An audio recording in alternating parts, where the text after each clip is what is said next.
ABP माझा पुणे। जालना जिल्ह्यात धनगर समाज आरक्षणासाठी आक्रमक झाला। घनसावंगीत मेंढ्यांसह धनगर समाज रस्त्यावर उतरत त्यांनी रास्ता रोको केला। धनगर समाजाने एसटी प्रवर्गात समावेश करा या मागणीसाठी धनगर समाजाकडून आंदोलन करण्यात आलं। तिकडे नांदेडच्या अर्धापूर इथं देखील धनगर बांधवांनी रास्ता रोको केला।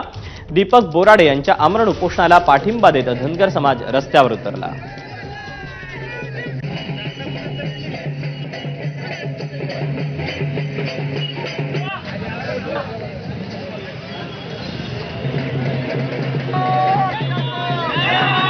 धनगर समाजाला अनुसूचित जमातीमधून आरक्षणाच्या मुद्द्यावरून धनगर समाजानं सांगोला तालुक्यातील महूद इथे जोरदार रास्ता रोको आंदोलन केलं।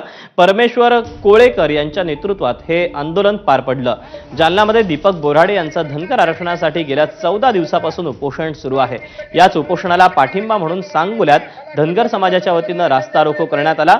या रास्ता रोकोमध्ये कराड, पंढरपूर, सांगोला, अकलूज रस्त्यावर काही काळ या आंदोलनामुळे वाहतूक विस्कळीत झाली होती। धनगर समाजाला अनुसूचित जमाती एसटीचं आरक्षण मिळावं यासाठी आमचे समाज बांधव जालना येथे 14 दिवस झाले उपोषणाला बसलेले आहेत। धनगर समाजाची गेली 11 वर्षाची मागणी आहे।